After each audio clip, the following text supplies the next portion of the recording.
Hey everybody, Ben Spangle here. I'm excited to share with you this next episode here. This is a clip from a seminar I did in the fall of 2022.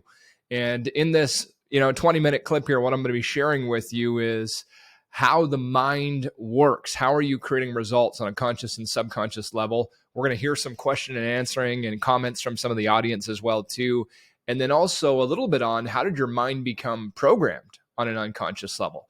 I think you're really going to enjoy today. If you're thinking, man, this is awesome, I'd like to learn more, make sure you go to my website and go to the events and see what the next upcoming events we have. And maybe you can join us in person or on live stream at the next one. So how are you creating your results? If our mind controls all those things, again, let's break down what's actually happening. We have the conscious mind and the subconscious mind. Now, within the conscious mind and the subconscious mind, what neuroscientists, their best estimate today is that about 5% of our mind is conscious. So 5% I'm actually aware that I'm doing, and then 95% is subconscious. And we'll come back to how you got programmed in a little bit here, but by the time you're 35, 95% of who you are is a set of unconscious programs. So some of you might be under 35, so maybe you're like 92% right now, but a lot of us are over 35, and so almost all of who we are is programmed. Almost all of who we are is a set of unconscious programs. And if that's the case, then most of our life is unconscious. Most of us are sleepwalking through our daily life. So we want to become more conscious. We want to become more aware. And we want to update the subconscious. So anyways, you've got a mind. And your mind controls, obviously, your action. It controls everything that you do. Whether you're doing that consciously in that moment, most of the time you're doing it subconsciously, but your mind controls everything that you do. Can we agree on that? Nobody has ever done anything without their mind. They may have done it not thinking, but no one has done anything without their mind. So your action. Now, we all know that action produces results. There's physical things that we can do here, and if I start to do things in a different way, I'm going to start to experience different results. So your results in life is what you're after. Is this a laser pointer? I think it is, hey? That's okay. So your results are what you're after. And so if you want to change your results, what most people do is they just focus on the results. They spend all their time thinking and dwelling about the results. And they're not happy with where they are, so they're obsessing on that specific result. Money, health, relationship, business, it doesn't matter. And they're obsessing on it. But we have to follow back the formula. If my mind produces my action produces my results, then it must mean that the cause of all of that is in my mind. But if 95% of who I am is subconscious, then 95% of the results I'm creating is subconscious, unconscious. They're happening without me even realizing. And so many people were living our lives and we're wondering, why am I not getting the results that I want? It's because of your mind. It's because of what's stored in your subconscious. It can't be any other way. Now, most people would not want to accept that. And we'll talk about responsibility later, but we say, no, you don't understand. It's the economy. It's the market. I mean, there's a lot of talk about the recession that we're heading into. And I want to prepare you, if you haven't already, don't let somebody else tell you how to think. Don't let other people tell you you're going into recession. Hey, maybe the economy is, but you don't have to be. That's your choice. I'm not going into recession. Business is booming. We're just getting warmed up. So the mind, so your subconscious, it's actually influencing your results. And again, people, what they'll do is they'll look at the results and think, okay, I'm not happy with my body. So then what do? They create an action plan. And an action plan, how many guys have created an action plan to get in better shape and the action plan did not work? Has anyone experienced this? Whew. I've done those. For sure. How many of us have created career plans or business plans and it was a great plan? I mean, the plan was amazing. Like you had everything mapped out. I know this plan's going to work. The plan didn't work for shit, right? It didn't work at all, right? Who knows what I'm talking about? Because if we just try and train action alone, I mean, it is possible, don't get me wrong. Some people have incredible amounts of willpower, but willpower is not the secret to change. It's not. It's valuable, don't get me wrong, but it's not the secret. If all we had to do was just change our action, then we would change. So what does that actually look like in different examples? So it looks like, we'll use health and fitness. It looks like, okay, I've got this great plan. It's New Year's. I've set a new goal, a new intention. I'm going to look like this. I'm going to weigh X pounds. I'm going to be able to lift this. And you buy the gym membership action. You even buy, or I guess you wouldn't buy a set of weights because you got the gym, but you buy new sneakers action. You get new exercise clothes, all that kind of stuff. And then you go to the gym, and you're there, and you're feeling great, and you work out 2 days that week, 3 days, and then you're really sore, and then the next week rolls around, and you're still sore, and you wake up in the morning, and you're thinking, nah, I really don't want to go today, but I promised I would, so I'm going to go. So then you go, and you end up doing this 2 weeks, 3 weeks, and before you know it, you're back to your old habits. Who knows what I'm talking about? Maybe it's a month, maybe it's 2 months. Why? Why? Because you didn't change your mind. You may have told yourself I'm going to change, but you didn't change what's going on the inside. And nothing changes on the outside until we change what's going on the inside. Nothing lasting. So all those things are valuable. If you want to get in better shape, would it be a good idea to get a gym membership? Probably, right? Get some new equipment, sure. But we also have to change our mind too. And if we want to create big changes fast, this is where it all starts. But there's another force. And later today, we're going to talk a lot more about it. But there's another force that we're working with too when we think about creating our results. Give me a minute. So we'll come to the force in a sec here. If you think about the basic formula for who you are, it consists of 3 things that are producing who you are. The way you're thinking, the way you're feeling, and the way you're acting. Yeah? I mean, that's who you are. You think, you feel, and you act. Everything else is a result of those 3 things. And again, if we stem it all backwards, just like we say the mind is the cause of results, there's cause and effect. Most people are trying to treat effects. We want to treat the cause, which is the mind. But if I think in a certain way, thinking in a certain way causes you to feel in a certain way, right? Do any of you guys have anything in your life that if you wanted to, you could think about it and it would make you angry right now? Does anybody have that? Okay. Now, you're not experiencing that event, right? Fucking X, You're not experiencing that event at all, but the minute you start thinking about it, you start to feel as if you're experiencing it. So thinking causes feeling, right? Now, if you were angry, let's just say that you were angry about something or some person, that person, and you started thinking about them and you started feeling angry, that it may cause you to act in a way that you may not want to. Yes? I shouldn't have said that. There's nothing, right? So thinking causes feeling, feeling causes action, and then obviously the byproduct of doing that thing is going to create a result. So again, cause and effect. So the cause was what? The cause was the thought, right? The cause was the thought. Now here's what's interesting. We have about 60,000 to 70,000 thoughts a day. 60 to 70,000, that's a lot of thoughts. It's a ton. And about 90 to 95% of them are the exact same thoughts as yesterday. So I keep thinking the same things, I keep feeling the same way, I keep acting the same way, and nothing changes in my life. And then I'm wondering, why are things not changing in my life? Why am I not getting in better shape? Why am I not making more money? Why is this not changing? Why is my career not changing? Why is my relationship? Because you're not changing. You're thinking the exact same thoughts, you're feeling the same way, you're acting the same way. Nothing changes until you change. But when you start to change, everything starts to change. That's the magic of this stuff. So the next force. So if there's action, we also have attraction. And how many of you guys feel like you got I'm going to say, a basic understanding of how attraction works? Not like physical attraction, but law of attraction, if you will. Basic understanding. How many people feel you got an advanced understanding? Okay, good. Good.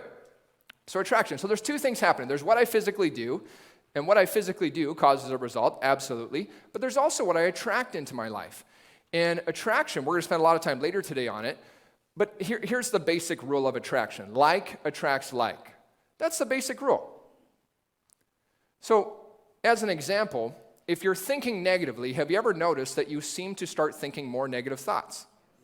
It's like you start thinking that way and it starts to attract more negative thoughts. Now, if you're thinking negatively, maybe you had a bad day, you woke up in the morning, you were grumpy for whatever reason, something happened yesterday, you're stewing on that situation yesterday, and the rest of the day seems to unfold in a crappy way. More bad stuff comes. Who's ever had this happen? All right, we all have. Well, was it chance? No, you were attracting that. You were attracted. But the opposite's true too. Have you ever been in like that flow state where life is just, it's like you can't do anything wrong. Everything is amazing. You know what I'm talking about? Well, was it chance? Did it just happen by accident? No. No. It's because of who you were being. And you being that version of you was attracting different things. So if we can learn how to use that attraction, now we're starting to really move. Okay, one of the things about neuroscience is when you learn new ideas, it creates new neural networks, new neural circuitry. And you start to develop new ideas in your mind, in your brain. The challenge with it is if you don't review the information, then it doesn't stay. So what we're going to do different times today is spend some time talking to your neighbor about what you just learned and teaching them. Okay? You follow me? So, I know we covered a lot, but turn to your neighbor and give them something that you just learned. Good, Jason, if you want to get the mic. Anyone want to share something that maybe you heard it differently today or something that resonated with you? I understand if you all share it once, the Delta won't be able to handle it, so I do get it. My name's Sterling. You can hear me, I suppose. Yeah, there we go. So Jen and I were talking, and one thing I was saying is that quite often we have these negative thoughts come to our mind. Now, it's one thing to say that, well, I need to change it and change to positive, but it's another thing to do it, right? And so what are the actions necessary to do that and to be cognizant and aware of those actions? And Jen was saying that what she does and what she's learned is acknowledge those negatives, write them down so they don't have that power anymore. And it allows you to then be able to, when those thoughts come in, to realize that they don't have the power, and it's then allows you to switch your mind at a quicker rate. Amazing. Yeah. Thank you. Yeah, you go ahead and pick, yeah. So really quickly on that idea, if you want to write this down for your notes, a thought is just a thought. That's it. It's just a thought. Yeah, bro, biggest thing I took... This is Chad, by the way. Chad Thompson, sorry. Yeah. My cousin. That we're brothers. Brothers. Yeah, thank you. That's right. Biggest thing I took is just that willpower is not the secret to change. And me and Jarek were just kind of talking about it, and it's like, yes, results will come, but they're way less gratifying. Like, it almost feels like exhausting. Like, yes, you'll get the result, but you're like, oh my gosh, do I want to go through all that again? Right. Where when you create attraction and you start with changing your thought, there's so much more gratification and almost like gratefulness when you achieve things that way, because there's just so much more flow and peace as opposed to just like trying to push through. Beautiful. So that was a big takeaway. Thank you. Beautiful. It's a great point. Thank you for sharing that, Chad. But now some people, don't get me wrong, there's people in the world that love the hustle. They love the grind. They love working all the time and just like pushing it. And if you love that, there's nothing wrong with that. I mean, if you're truly enjoying it, then live that way, absolutely. I did that for a number of years. I just didn't want to live that way anymore. I thought there's got to be, for me, a better way. There's got to be a happier way for me to live than force, grind. There's got to be a better way. Hell yes to that. My name is Sheetal, and my beautiful partner was Lindell. And we were talking about how your programming, you are perfect for your programming. Like everything that you've thought, everybody who reinforced that for you, you are perfect for your programming. And the only way to change that is to start to bring to consciousness what is in the subconscious and really start to shift that. So unless you kind of dig up the root, so to speak, it's just going to continue to run as a program in the back. Amazing. Right. Thank you. Thank you. We got, by the way, I think there's 33, 34 lines on live stream, and some of them are watch parties. So I think we have about 50 people joining us on live stream too. So if we can give them a round, and then I know we have a comment on there too. Jason, he has one. Never mind. Yeah, so we have Matt Soderman said, to create lasting changes, we must reprogram our minds. The conscious mind, our thoughts, can reprogram our subconscious, which creates lasting changes. And then we have Melissa Hoffman who said, we're meaning-making machines. Choose your meaning wisely. Beautiful. Thank you, Matt and Melissa. All right, one more. Amber. Thank you, everyone. My name is Amber Bateman. So what really resonated with me is that you being a version of you attracts more of that version. So when I'm in a flow state, it's like everything's so amazing, everything's effortless, but it's funny when I'm in a negative state, things that will happen, I'll give so much more stress to and anxiety, but those same things would happen in a flow state, and I would say, oh, that's no big deal, I can easily fix that. So when I'm in the negative state, I just give so much more power and create these like scenarios of disaster that never happen, by the way. But in my mind, it's just like I love being in a flow state, so consciously always seeking the flow state is my new goal. Amazing. Thank you for sharing. I'm sure you've heard the expression, what you focus on expands, right? And where you place your focus is how you feel. That's ultimately what it is. And the way we feel determines so much in our life. It determines how we act, predominantly. You can override it, don't get me wrong, but most of the time our feelings determine our actions, but it also determines what you're attracting to, which we'll spend more time on. So, your mind was programmed. You have a subconscious mind, as we know, and the subconscious is controlling 95% of who you are, but it was programmed. And if you think the analogy is a good analogy, I don't know a lot about computers, but I understand enough to know that in order for a computer to work, there's a set of code, there's certain code and programming for that computer to complete certain functions. And if the code is incorrect, then the function will not be completed, right? So your mind is a lot like that. It was programmed. And it makes sense that if it was programmed, just like a computer, that if a program on a computer is having issues, or your app on your phone is having issues, what do? They do an update, right? They do the update to fix the bugs, to make some corrections. And then you download the update, you get the new program, the new code, and then now the app works more effectively, the computer works more effectively. Our mind is very similar. It was programmed, and we want to work with creating new updates. So how was your mind programmed? Well, here's you today, right? Some more than others. But this is you today. Your mind's pretty closed, right? And I'm not saying you personally, I'm saying collective. Don't get mad. But you got this closed set of subconscious programs. Who you are is already programmed in. It's who you are. Now, you can change it. That's the beautiful thing. But who you are is already in there. Your mind's pretty closed. Someone comes along, and if you believe very, very fiercely about this one thing, and they tell you, no, you don't understand, it's this way, then we fight that. Why? Because the program is there. The mind is closed, right? And we all do it in different ways. So one of the keys to change is we have to be willing to examine our beliefs. We have to be willing to examine what we think and question them. Again, you are who you are because of your programming. Here's a good question. Was it the proper programming to get the results you want? Maybe, maybe not. And we have to learn to question that stuff, have to question our beliefs, have to question our assumptions. Maybe what I knew up to this point wasn't the way that it is. Maybe there is a different way. Maybe there is another way of looking at it. So that's you today. But then over here, when you're first born, you don't have a conscious mind. Very evident when the baby's born. They're just being the baby. They're not thinking, right? They're just totally unconscious. And so the subconscious is wide open at this point. If we go back to here, yours is closed. Your subconscious is not open. It's totally closed. So someone comes along, and maybe you've struggled with money your whole life, and then they tell you, listen, money's actually pretty easy to make. You just have to learn how to do it in different ways. And then maybe you're open to that thought, maybe you're not, but often people aren't. They say, what are you talking about? It's not that way. And you're closed off to the suggestion. The baby is totally open to the suggestion. No judgment, no filter, no values, no beliefs, just a baby. That's it. That's all that it is. So it's wide open.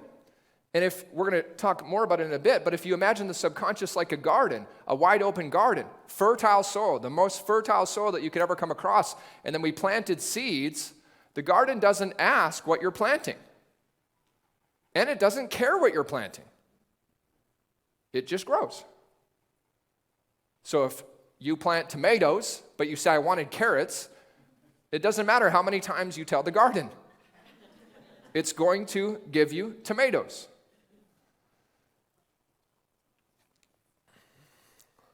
So your mind's wide open when you're an infant. And from about 0 to 7, I mean, nobody fully knows, but from about 0 to 7, 0 to 9 is when the majority of your programming happens. When you're first born up till the ages of 7 or around 9. That's where the majority of your programming is. So most of us, here we are, we're living our lives. We think that we're, relatively in control of our lives. We want to be in control of our lives. And we're living these unconscious programs that the majority of them happened before we even really knew what was going on.